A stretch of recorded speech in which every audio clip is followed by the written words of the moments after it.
Hello friends, welcome to Department of Plant Pathology, KDSP Agriculture College Nasik.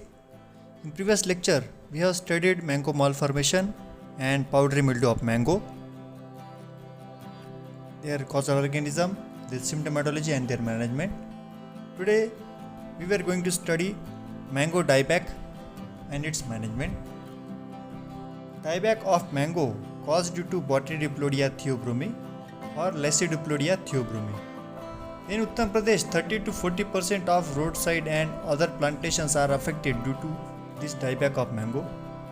In Maharashtra also, it causes severe losses in major mango growing belt of Maharashtra.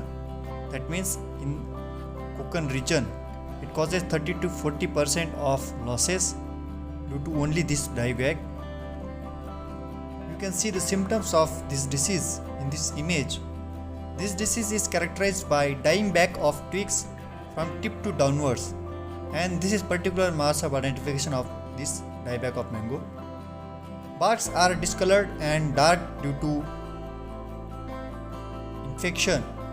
The upper leaves lose their healthy green color and gradually turn brown to upward rolling up of leaves margins. This is one of the another symptom. In advanced stage, shriveled twigs and shriveled leaves were developed. In some cases, cracks were also occurs in branches and gum like exudation arises from that cracks.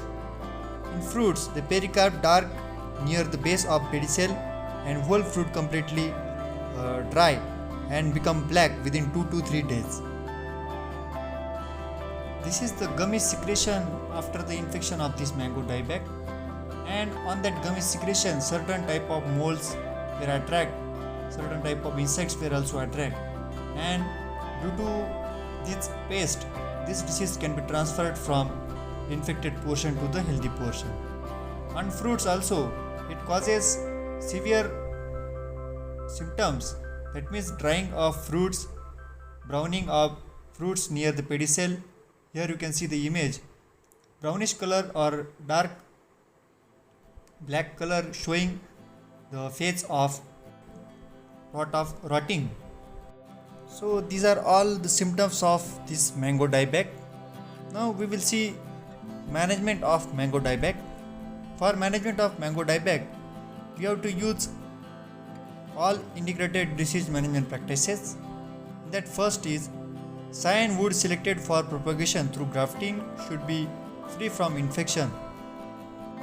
Then pruning of diseased twigs should be done at 2 to 3 inches below the affected portion, and spraying with copper oxychloride 0.3% on infected trees. It is somewhat how control the disease in primary level. In small plants, the cut ends of the pruned twigs are pasted with Bordeaux mixture. In severe case of infection, the infected branches are removed and should be burned outside the field. Then the top soil under the canopy of the diseased tree is removed up to the depth of 9 inches and refilled with a canal silt, recommended dose of NPK and some farmyard manure along with Trichoderma viride. These are some remedies that we can do to control this dieback of mango.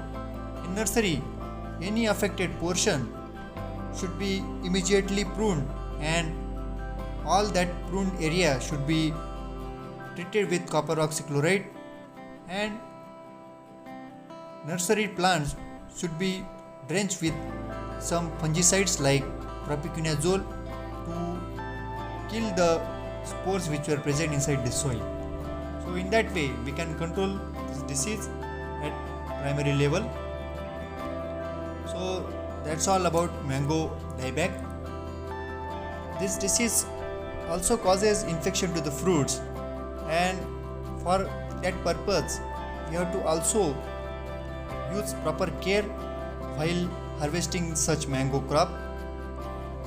It should be dip all the mango in 6% borax solution at 43 degrees Celsius for 3 minutes. It is effective for post harvest disease like this stamen rot or dieback of mango. Then fruit should be harvested on clear dry weather condition. Injuries should be avoided on fruits at all stages of handling.